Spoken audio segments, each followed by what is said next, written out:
Hi, everyone. Hi. So good Hi, to see you everybody. all. Hi.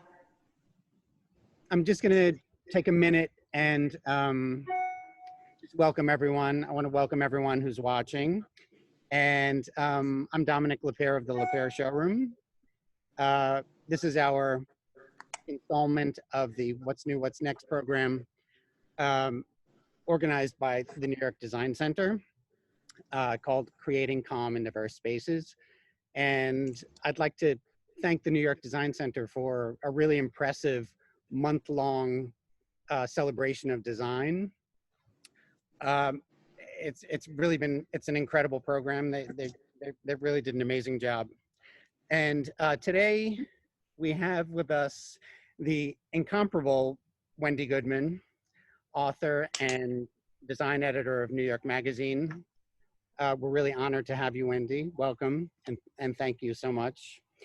And of course, I'd like to thank our esteemed panel. We're really excited to hear what you all have to say. And just a shameless plug of our showroom.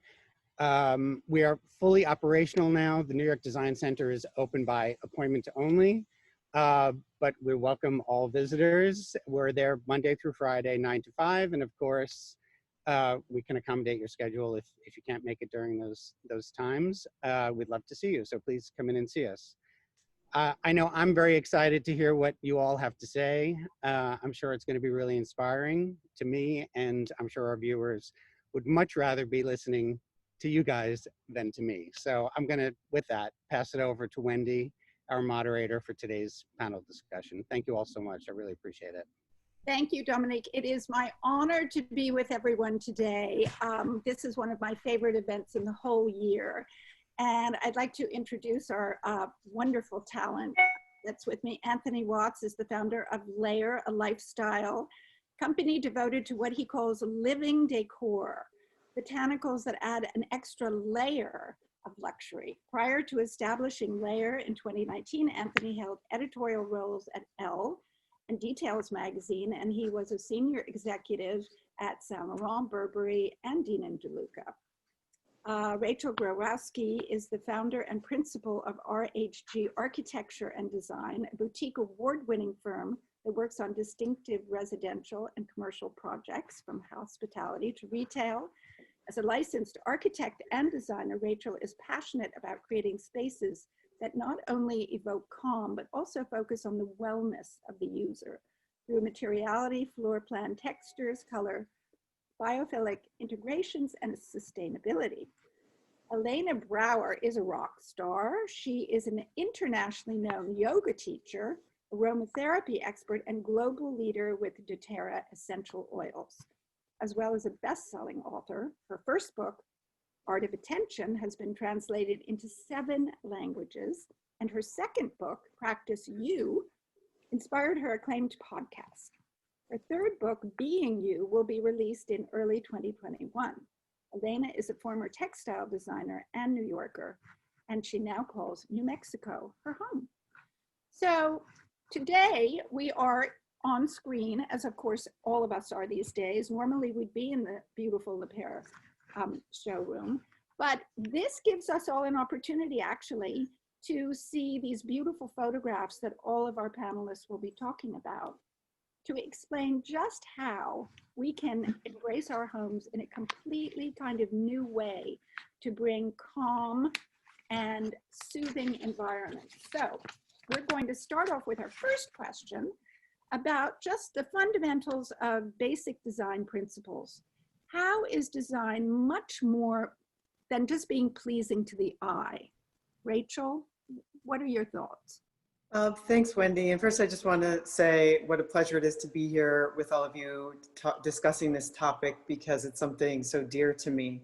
But design is not just something you see, it's also something that you feel. It's multisensory. And so, you know, you're experiencing it through vision, touch, what you hear and what you smell, and sometimes even what you taste in a space. But most importantly, it's about the sixth sense, your intuition. And so oftentimes I'll be in a meeting and in a design meeting, and it might be with a contractor or a client, and we're negotiating the plan, and they'll talk about, well, it doesn't really matter if the entry to this room is a couple of inches off the entry to that room, nobody will notice. And my response is often that people might not see what we're talking about or that shift, but they will be able to feel it. And so I think that's an important element to keep in mind. But that's where I feel design goes into wellness.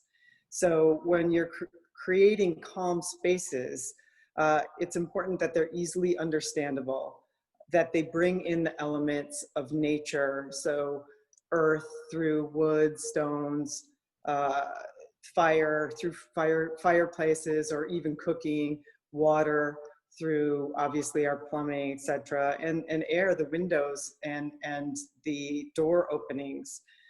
When you bring these elements in, you are inherently better able to relax, be present, and feel safe in your space, which allows you to truly enjoy your environment and those around you. Anthony, how are you viewing this? What is your first approach? Very similarly to what's just been said. I think, first of all, super happy to be here, and thank you guys for joining.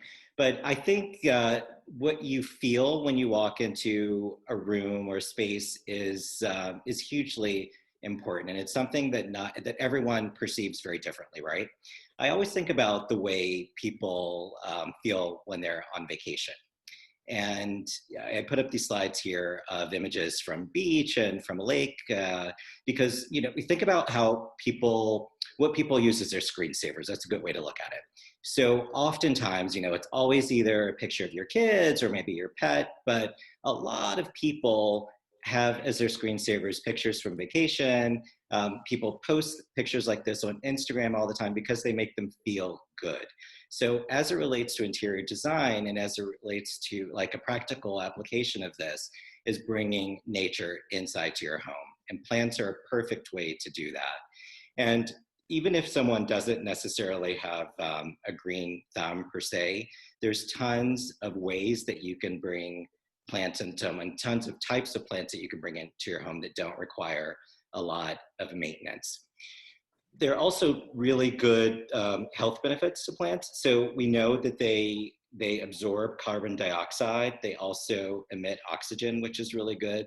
And they also stimulate a lot of the good chemicals that we have in our brains, right? So there's dopamine and serotonin.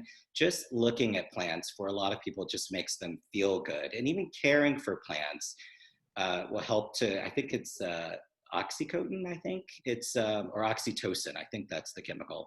So the act of caring for plants and caring for things and giving back and nurturing just makes you feel good. And Elena, when we first come into a room or a building or a house, we are automatically met by what we smell. Yeah, before we're even consciously aware, often we'll smell somebody's laundry detergent or some other scent that creates within our brains a certain chemical cascade. If we want to create calm in our spaces, very often, simply, even without a diffuser, you can actually use a little mister and create for yourself a spray that you can use to welcome people into your space, to welcome yourself into your space. We'll talk a little bit later about the 3 different sort of grand categories of plant essences. But if you can do that, what you'll find is that your brain processes scent first. That's the closest contact to your actual brain matter, your limbic brain. And when you walk into a space and you're in contact with a scent that makes you happy, as Rachel said, that makes you feel safe, as Anthony said, that makes you feel calm, things change instantly, and you will feel more present and more relaxed in that space. And when many of us walk into a room, if you're in a wonderful space, you feel a sense of ease, you feel a sense of sort of breathing better. Rachel, what makes that happen? What are all the things at play there? First, I would say that it's about the flow of the space. And so when I talk about flow, I don't just mean the flow of humanity, but also the flow of energy. So, you know, a lot of homes in particular have been renovated so many different times that I go into them and you feel the stuck energy. It feels like a fracturing of the way people interact with each other by just the organization of the floor plan. And so we're often opening up spaces, as you can see in this image.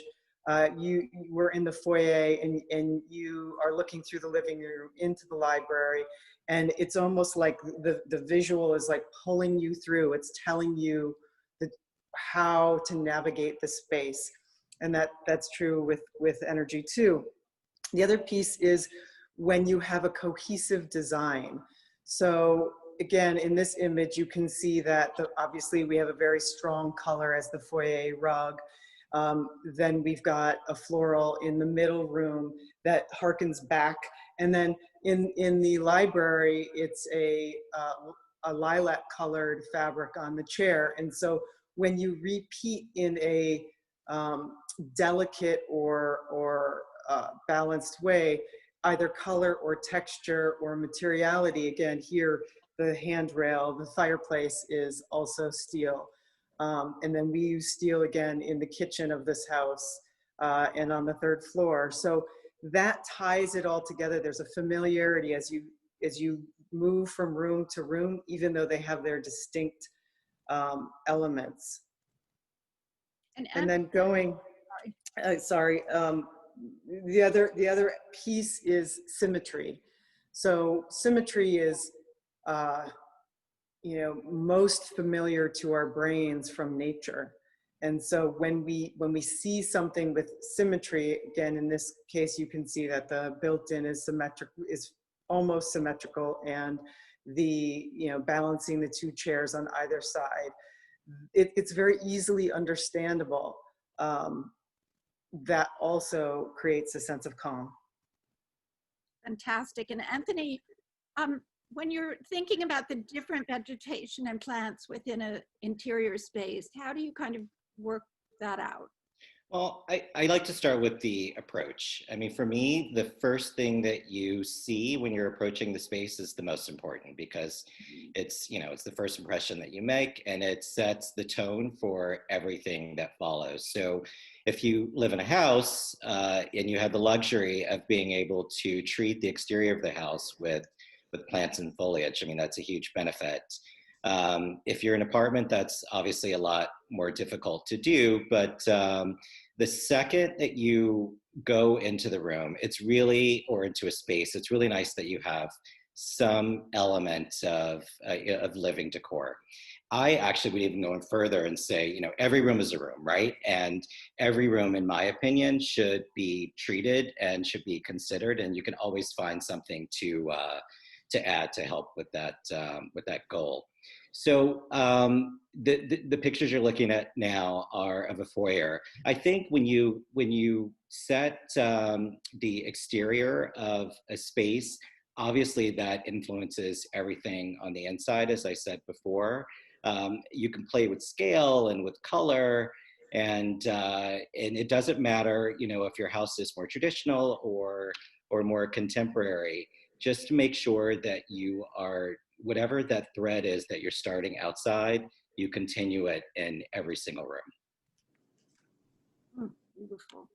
And Elena, how, again, when you're just entering this beautiful space, what sense would actually be wonderful to meet?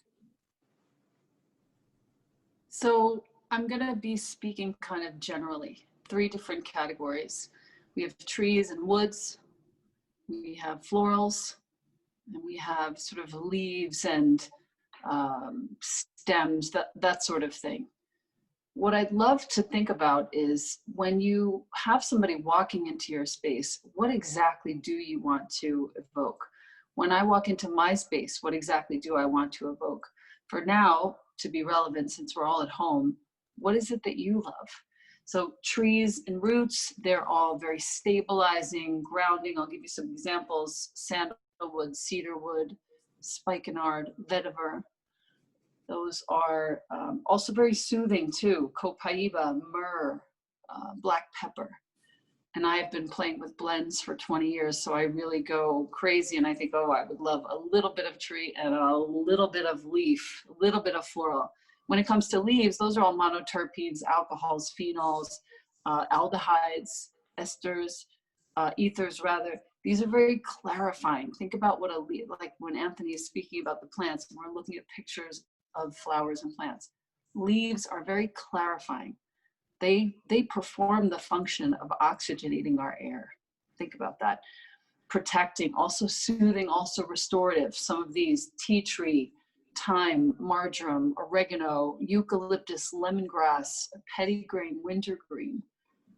And then when it comes to florals, some people love florals. If you're one of those people, have ylang ylang, super soothing, calming, harmonizing. Jasmine, rose, neroli, all of the florals.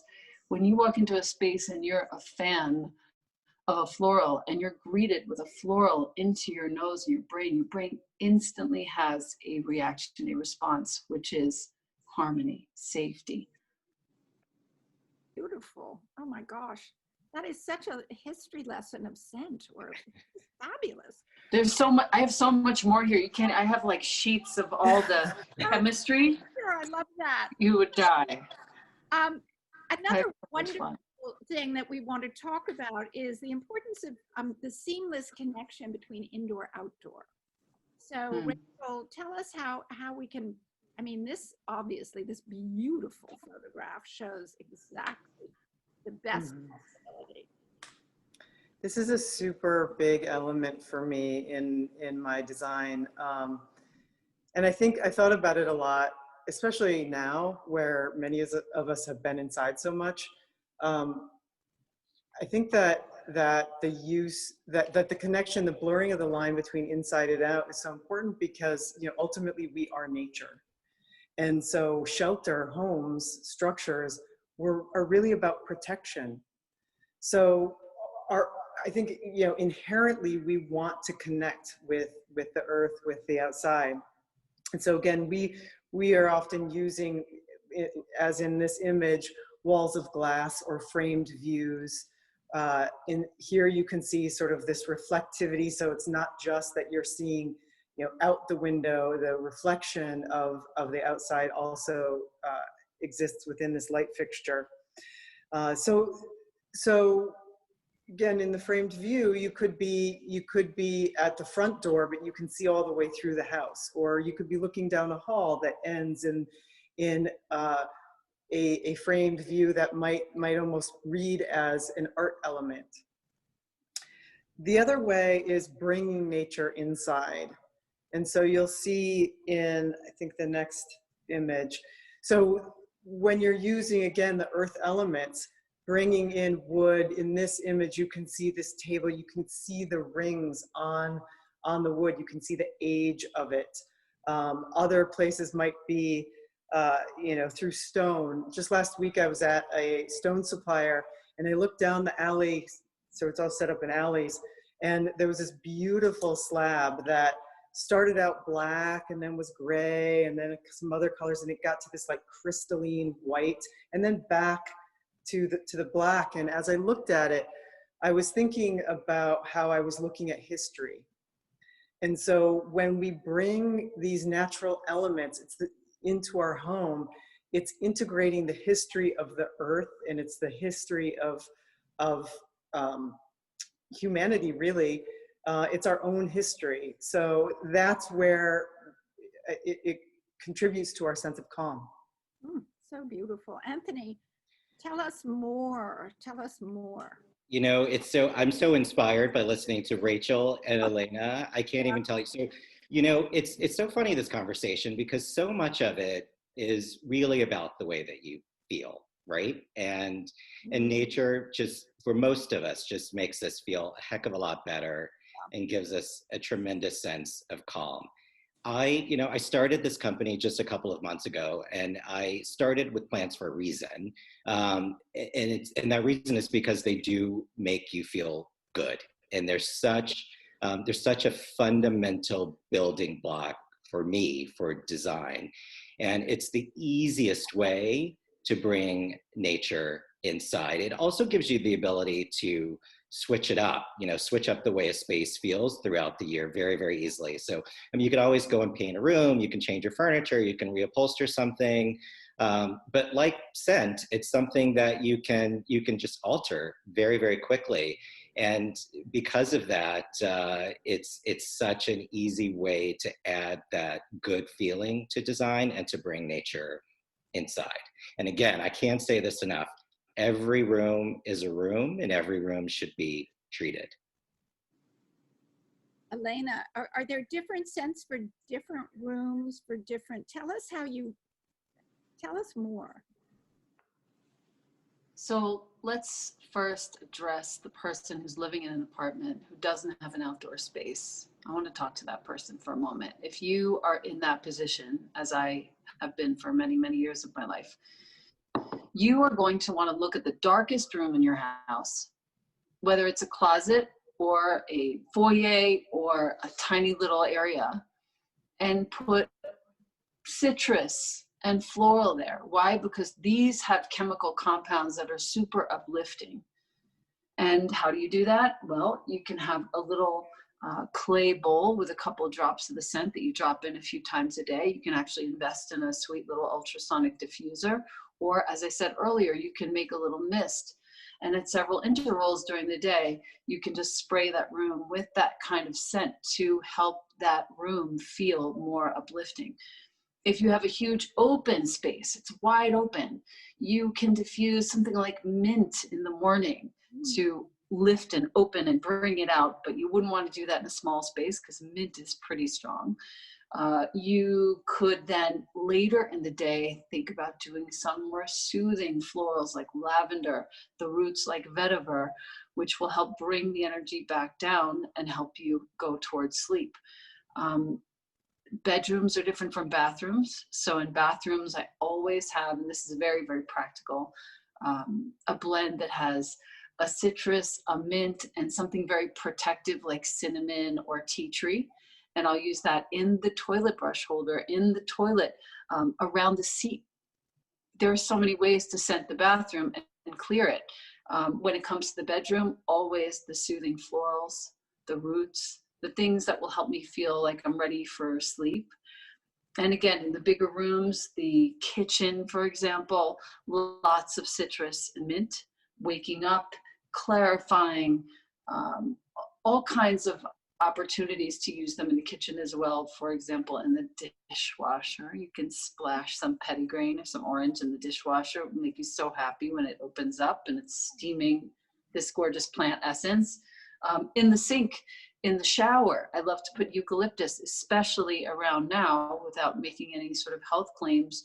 Eucalyptus is a wonderful thing before you step into a hot shower to take into your lungs, making sure that the oils are, of course, pure and therapeutic grade. How gorgeous.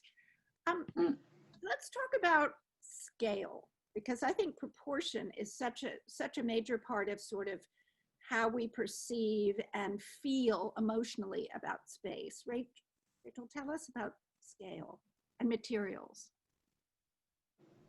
So I find that working with scale materials and color is a bit like alchemy. The right balance of each element is what creates the magic. And so if you have too much texture or too many things, a space becomes confusing and it's hard. You don't get the same sense of calm. So in this image, you can see that, there's a very massive use of stone. And so in one way that could feel imposing, but because of the honed nature of the slate, it actually feels very buttery and almost like you want to go up and touch it. So again, it's the balance between those two things that makes it just right. And it's actually it's not something that's easy to teach. I find it's just something that, again, you can feel, when you get it there. So again, you might be putting 3 vases together and, figuring out the exact proportion from one to the other and how the relationship works is, you just know when you've gotten there. In this image, there's a lot more going on. So, but the calm is created through the balance of where there is a lot of texture and where there's not a lot of texture. So you've got vertical nature of more organic artwork and this sort of layering on of these textures that and shapes together that bring this peace, this sense of calm. I think it's a really difficult thing to articulate, actually, when I was thinking about this question and how to explain it. It's, for me, it's like, again, it's intuitive, and you sort of have to just play with it until you get there. Yeah. Anthony, this is such a huge part of course, what your work is all about is scale and texture. It is. It's true, Wendy. And it's, it's another one of those things, I agree with Rachel. It's completely intuitive, and you just know when it's right. And there's also not really a right or a wrong, really, right? Because it's the way that you want to feel at any given moment. And it really depends on the space that you're talking about. So the picture we're looking at now, I love the idea of taking, an ordinary plant or an ordinary flower and just doing it in, like a huge scale. It just makes such a huge impact. And when you have something like that, you don't want to take away from it, right? So you just need that one element that's on the table, and you can see outside it's repeated with different materials in a different plant. And then you've got the view from outside as well. So all of those things are working together to give you that sense of calm. So, I think sometimes, if you look at a space like this, it's super simple, right? And it's nice. I mean, it's almost begging for something that's really sculptural, really architectural, and it really adds to the overall feeling of the room. You could just as easily do something small there that's not as dramatic, and then your eye would go to the other elements in the room. But when you have a space that's simple, or even like Josephine, if you can go to the next slide, I think, sometimes you have a space that's that has more in it, but you want like a big wow. Now, I wouldn't recommend this at home. This is basically a tree in a vase. Like, don't try that. But you could easily do that with branches and just do a huge bunch of branches, and you would get essentially the same effect. And again, it just creates a big wow. Sometimes though, you want something to be really small and really quiet, like in your bedroom. It's the first thing you see in the morning. This space is very serene, so you just might want just like a little touch of something, so that when you wake up or before you're going to sleep, there's just a little hint of nature there. So again, it really depends on the room. It depends on what you're trying to communicate. But plants, again, I mean, they're so versatile. They're so easy to play with, and you could create a big wow moment, or you can have a little subtle moment like this. That's beautiful. Elena, is there a quiet scent go with Many like that? Many. I'm totally going to teach you all of this, Wendy. I'm so hooked on this now. Clearly. I'm totally obsessed. So sweet. I would think about trees. So Anthony just walked me into my answer really beautifully. The one category that I haven't really mentioned, I mentioned leaves, but I think trees are important to talk about. We think about frankincense, which is a resin that comes from the tree, like little tears. We think about Siberian fir, arbor vitae, black spruce, all the trees. When you steam distill the woods and the material from a tree, you get what is a very grounded scent.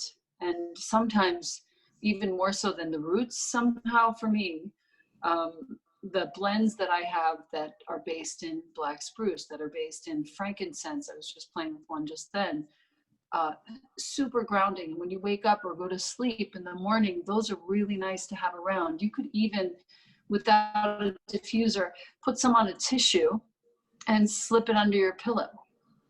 You could mist your pillow. There are so many ways, and these are ways, Wendy and you guys, that create just a feeling of ownership and beauty in the home, that are so simple and really not expensive at all, that can shift the way you feel in your own space, in your own house. Well, another aspect of making a house that is really calming and embracing is artistry, the art of the hand. And Rachel, I know you're very invested in that. Mm-hmm. Yeah,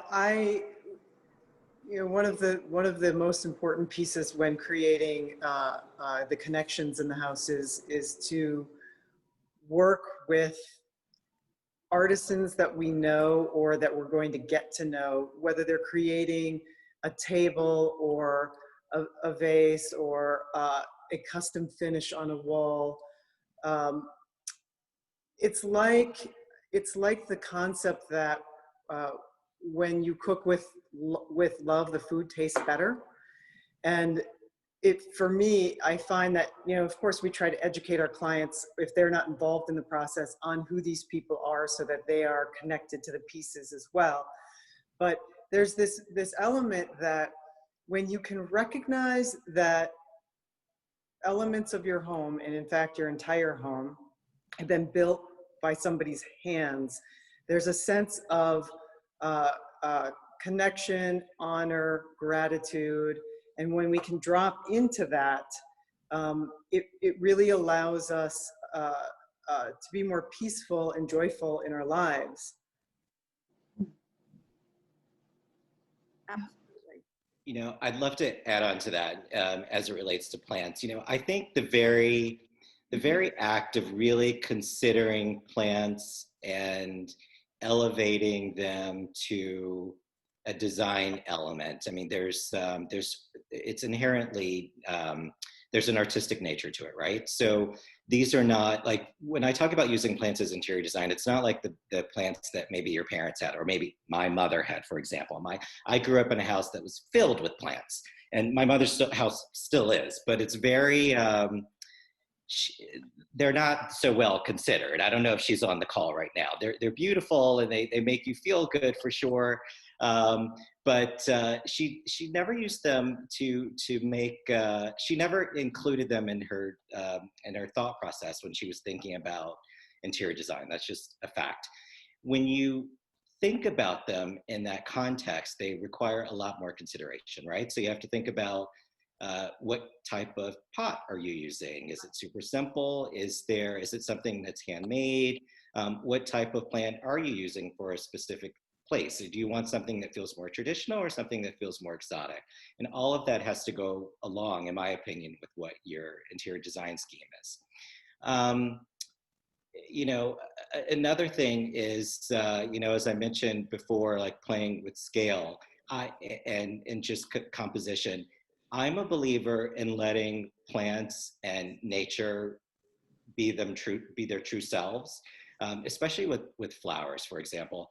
I've always been a big fan of a single variety en masse making the statement, because I think they're so beautiful in and of themselves. They don't really need to be fussed with that much. Some people love it. I mean, it's not to take away from them. You could put lights and strings and all sorts of things. But I think if you just let them shine and show them in their purest form, they do all the work you need them to do.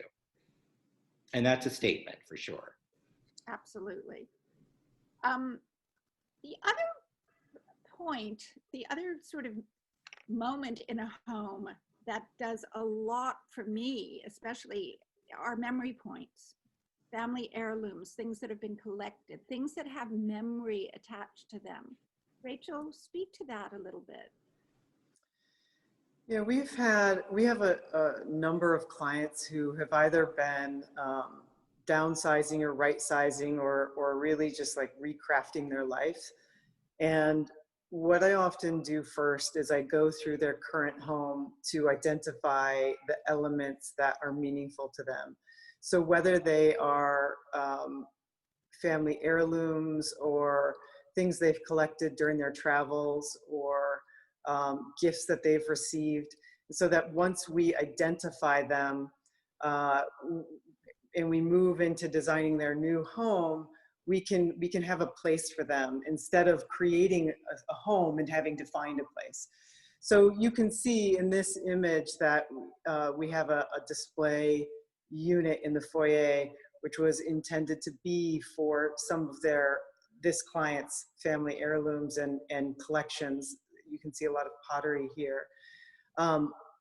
Another place that we've done this is we had one client who had a collection of silver cups that were given to her family over generations.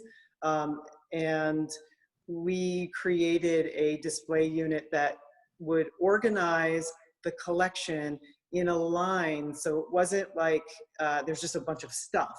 It was in a very understandable way. So every time she would pass by, she would remember her ancestors. Similarly, and this is actually the same client, had lots of family photos in different sizes and shapes and different styles of frames. And once we collected all of them and updated the frames that needed to be, we chose a wall and created like a puzzle of how those images were all going to go together. So again, in an organized way, so that so that you can actually connect to the history, and it still seems very clean and modern, but it's a reminder of where you are in time and space, and that in and of itself is grounding. Anthony, also, of course, plants and flowers have memories of people's favorite things, people's favorite. I mean, is that something that you focus on as well? Absolutely, but even objects. I mean, honestly, if you have a family heirloom that's a bowl or a vase, I mean, why not use that? I mean, oftentimes people are really scared and they might put it on the shelf, and which that's great to be able to admire it, but use it also. If you've got some great bowl that's been in your family for a while or that was given to you by a great friend, it doesn't mean that it can't be a planter and that you're just giving it a new life. And again, you can switch it up all the time, and it doesn't have to always be a planter. So you can have something in it for a while, take it away and put it back on the shelf. So I would just say play around with things in your house. It's better if they have drainage, obviously. But even if sometimes you can take a bowl and put succulents in them and they don't require a lot of water. So as long as you protect it, put a liner in it, you can absolutely use it. And Elena, of course, the memory of scent, people that you love, what they always wore, the scent of like linen shirts. My father's shirts, I always remember that just going in his closet and smelling his shirts because they are so crispy and clean. So there's all that, right? You're experiencing the reaction of the limbic brain. The scent arrives, hits the amygdala, which is a little structure in your brain, which is basically acting like a switchboard. So you smell that, and instantly you are this blend of dry cleaning chemicals and his scent. You're instantly transported right to childhood. That's because that switchboard has now triggered a chemical cascade, as I spoke of earlier. When we're thinking, if you're watching this and you're thinking about, okay, so what does this mean for me?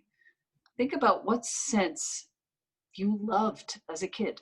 Maybe your father wore vetiver and you love your dad and you miss your dad. Maybe you used to eat oranges all summer, and so oranges constantly remind you of a really happy time in your childhood, bicycles and grass and dust motes in the air. Use those memories to inform how you scent your home and help yourself to great feelings, great emotions, great chemistry. And you'll see that your days will go differently because you're actually doing something to facilitate a shift in your own mood. Well, Anthony, I have to ask you this because as you and I both know, and you actually said to me, I'm talking about the care of plants now. Yes. You said people are deathly afraid of plants. And I thought, well, that's a bit of an exaggeration. But in fact, I think they're very shy about taking care of plants. So can you sort of walk us through, if you're a city dweller, let's say you don't have a lot of light, how do you embellish your life and not kill everything you bring into your house? So there's a few things there, right? So first, let's start with the very act of caring for plants. Hopefully wouldn't give people anxiety. A lot of people do get nervous about it, but it's like caring for anything else. You just have to pay attention to it, watch how it's reacting. Sun is important for most plants, I will say that, but there are a lot of things that you just need to water, maybe fertilize, and they'll be okay. But again, you just have to watch them and just see how they're doing and adjust accordingly. There are many plants that do very well with virtually no sun whatsoever. I've got a project now at Hudson Yards, and I've got a ton of plants that are sitting in an atrium that has no light, and it's got air conditioning from the mall, and they're doing well. I mean, they've been there for probably about 2 months, and they're as happy as they can possibly be. So that's one thing. I mean, it takes a little bit of education. It's just about paying attention and changing what you do to the plants, making sure you don't give them too much water. You just have to stick your finger in the soil, and most plants, you should know, only require watering about once a week, more or less. And if you have something, you can always Google what the plant is, and it'll tell you exactly how to take care of it. I've done that a million times, but my experience has been once a week is pretty much the rule of thumb.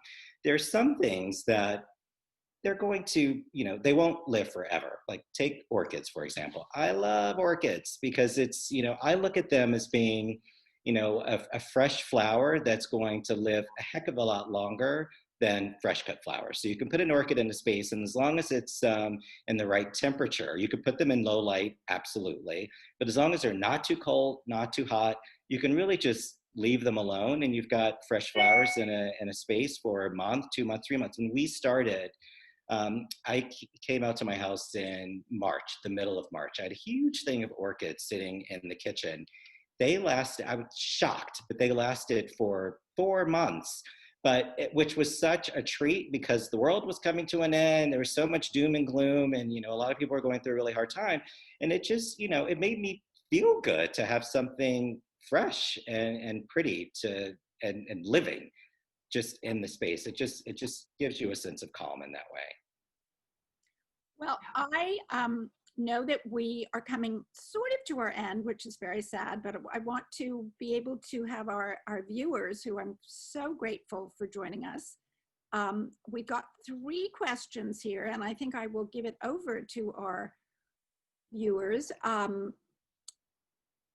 Okay, we have a question here that is, how are these wonderful wellness ideas, implementations, and funding being used to create these type of dwellings in urban, inner city, low-income areas, home and spaces? That's a great question. I know a lot of folks who are right now, as we speak, initiating projects in spaces such as this, where wellness is actually the top priority. Where scent is actually being incorporated into the fundamental design of things. So it's an interesting moment, and it's a really important question that was asked. I don't know who asked it, but I want to thank you for it because it brings to light a really important aspect of wellness, which is that it isn't accessible to all. From my own side of the street, I am creating monthly scholarships for folks to receive oils, folks who might not otherwise be able to afford it, mostly people of color, so that they can have the experience that they wouldn't otherwise have had.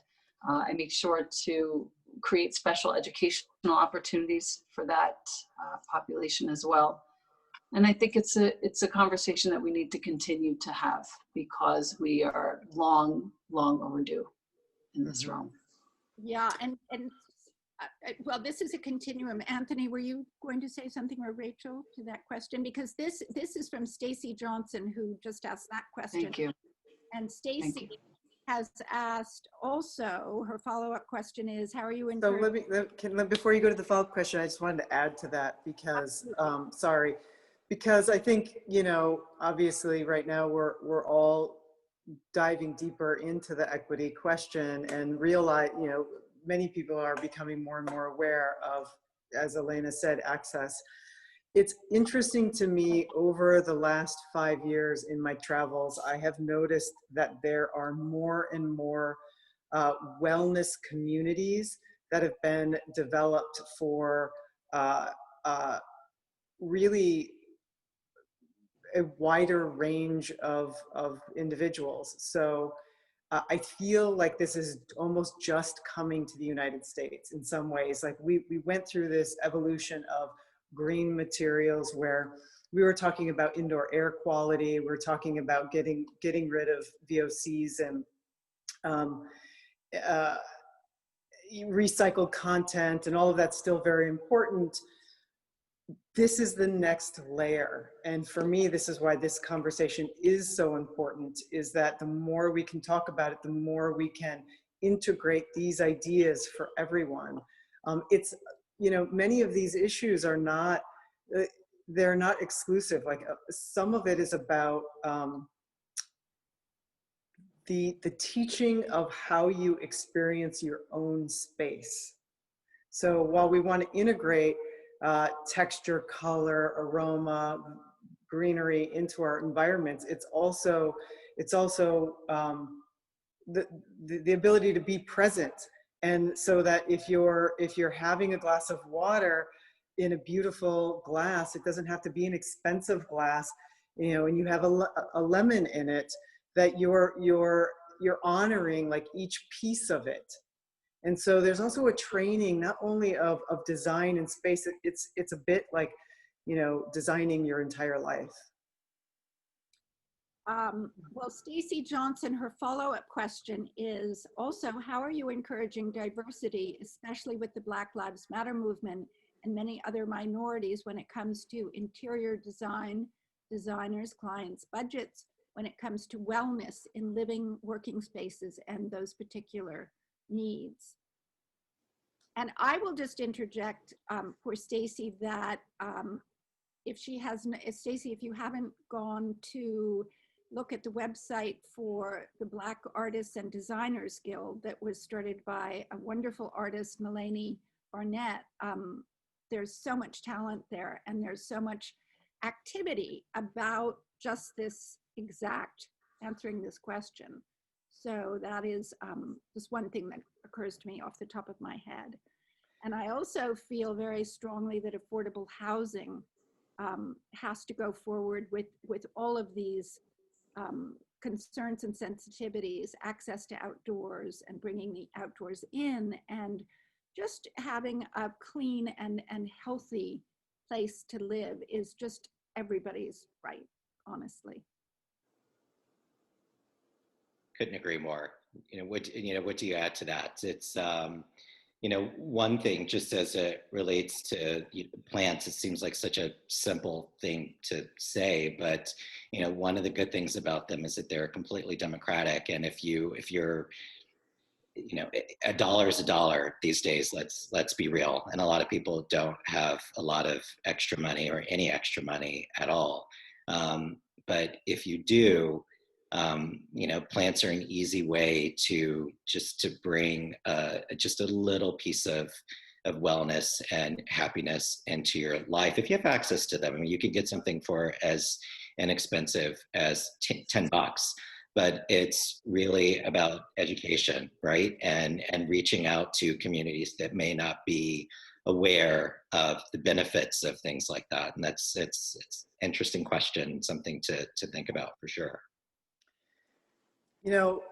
Our office, so there's a lot of things that we're doing.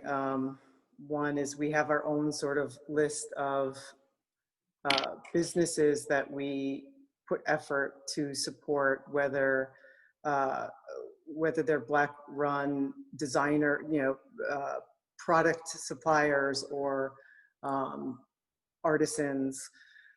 Our office, you know, this is actually really has been important to me for a really long time. And my office in and of itself is, I think now 45% people of color. And it really is because it wasn't, you know, it's sort of an intention of mine, but it wasn't, it was really that like creating value. You know, by having the diversity in our office, we have so many more experiences to bring to the table to create beautiful environments. We also do volunteer projects every year.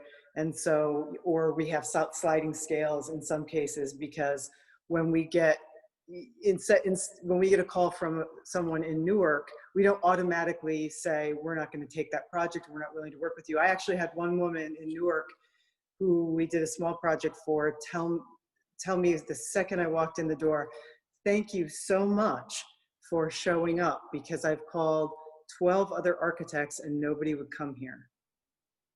And so to me, you know, whenever we get those calls, doesn't matter how busy we are, we're at least going to put forth the effort to show up, because again, I believe that design is for everybody. It doesn't always have to be, you know, millions of dollars to have a beautiful environment. And these concepts that we're talking about, there's all kinds of levels of ways that they can apply to people's lives. Well, that is wonderful to hear. And also we have a question that is a very specific question from an anonymous attendee, which would be for you, Anthony. And that question is, how can you share your best tips for the care of fig trees? They need light. They need light. They do. They need a lot of light, and you have to find the right balance of water. Honestly, that's the biggest thing. Again, as I said before, like watering them once a week is usually the best rule of thumb, but you have to monitor it. As soon as you buy a new fig tree, it will be in shock. I can guarantee you. Put it in a space and you'll probably lose some leaves right away, and you'll freak out and think you're doing something wrong. But as long as you're making sure that you get good, indirect, bright light, keep a good water level, you'll be in good shape. And fertilizer helps also, like just any kind of plant food. And you can just buy some online and feed the plant maybe twice a month, and it will be fine. But you know, I've had fig trees for decades now, not the same one, admittedly. You know, as I've moved, I've had to replace them, but oftentimes it's really because they go in shock when they, you know, some plants don't like to be moved that much. Okay. But just indirect sun and watering, you know, the right level once a week, it should be fine. There's really no magic bullet, unfortunately. And Elena, our time is almost up, but I feel that you can impart for all of us, leave us with an idea, a thought of a scent that we can carry with us, even though maybe we can't smell it leaving each other. But what overall, I mean, I have to thank you all for your insights and your wisdom. It has been such a wonderful talk. And I feel like I want to redo my whole apartment now. It really calm. But Elena, what would you suggest for people to, what can they do sort of right away to just bring the level of calm up? I would say, think about two very easy scents to bring forth: mint and citrus. The two together will bring a quality of clarity to your thinking, and to your body, to your breathing even.